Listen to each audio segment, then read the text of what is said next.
Okay, why don't we go ahead and get started? I see a lot of people here that I recognize, and thank you all for coming back. And I see a lot of people here that I haven't seen before, right? So thank you very much for showing up to our breakfast lecture series. This is actually the, I think it's the 11th season of these breakfast lectures. And just to give you a little bit of an introduction, because I do think that there are some people here who haven't been here before. My name's John Heminger. I'm Dean of the School of Physical Sciences, and the school consists of 4 different departments. It's the Department of Chemistry, the Department of Earth System Sciences, the Department of Mathematics, and the Department of Physics and Astronomy. And lots of you probably have interactions with the individual departments.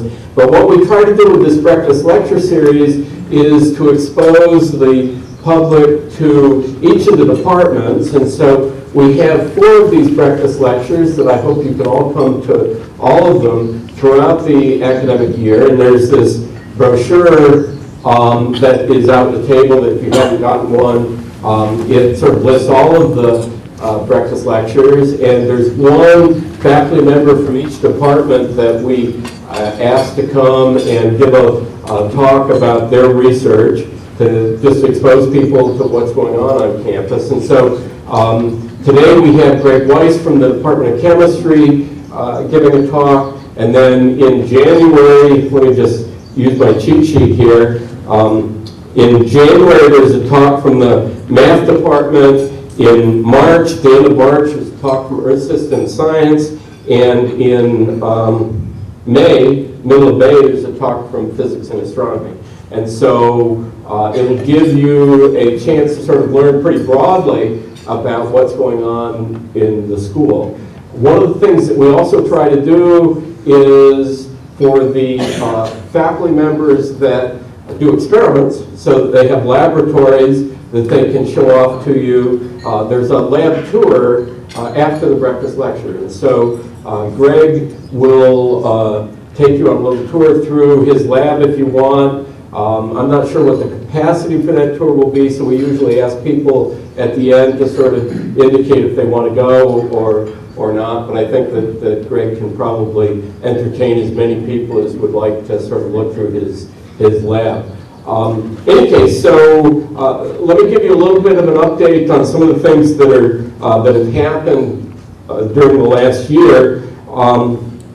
I guess before I go into that, I really do want to thank some of the people that are paying for this. And we try to do this so that we can bring the public in and provide you all with free breakfast and so on, but somebody has to pay the bills, and so we have some sponsors for the breakfast lecture series that are very kind to us and have provided funding over the years. The Beal Family Foundation and Mark Chapin Johnson have been very supportive for a long time. Joel Malley is also one of our supporters.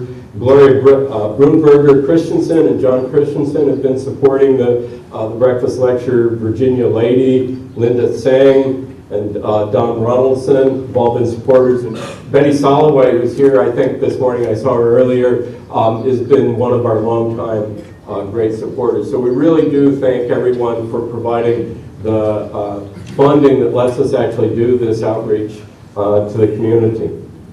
So one of the things that we've been doing in the school very recently is we've relaunched a program that we call the Alumni Mentor Program. This was a very successful program in maybe 10 years ago, where we had previous alumni interacting with individual undergraduate majors, and for some bureaucratic reason, which I won't take responsibility for because I wasn't involved at the school administrative level at that point, that sort of went away. I think what happened was that the staff person who was in charge of sort of organizing it left the university to another job, and so that program sort of went away. We've relaunched that this year with I think we've got now 40 alumni that have agreed to come back and act as mentors with the undergraduates. And we had our first launch reception of that just a week or so ago. And it really turned out to be a great opportunity for the alumni to come back and interact with present students. And I think the students really enjoyed that as well. And so that's going to, I think, grow. Right now, as I said, we have 40 mentors that are signed up and interacting with the students, and we've got 47 of our majors sort of interacting on a one-to-one way with these mentors. It's a really positive way to interact with the community and give them maybe a little bit of real-world advice on how to take a physical sciences major and go out into the real world. So without any further ado, I don't want to take time away from Greg's talk today, but let me just give you a little bit of a background about Greg. Greg's actually a rarity in that he grew up in Southern California, right? So he actually grew up in Palos Verdes. I'm sort of losing my microphone here on and off. After he went to undergraduate school, he actually went to UC Berkeley as an undergraduate and then went to Harvard as a graduate student. I sort of took the other route from coast to coast. I was an undergraduate here at Irvine. In fact, several of my mentors are here in the crowd, right? So that both Ed Fleischer and Hal Moore, who were on the faculty here in chemistry, still on the faculty here. We can't get rid of them, but I took chemistry courses from them so that they can't complain about how little chemistry they know. So in any case, I went off to Harvard Graduate School and then UC Berkeley after that, and so Greg sort of took the other way around, went to Berkeley and then to Harvard as a graduate student. He then did an interesting couple of years of study, it was 2 years, in industry at Genentech. And some of you have heard of that company. It was one of the really early companies in genetic engineering leading to pharmaceuticals and so on. So been a very, very successful company. He then joined the faculty here at Irvine and is now associate professor in the chemistry department here at Irvine.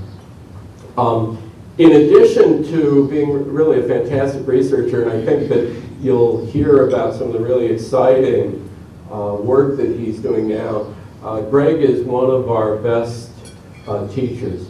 And I think you'll see that from the enthusiasm of his talk today.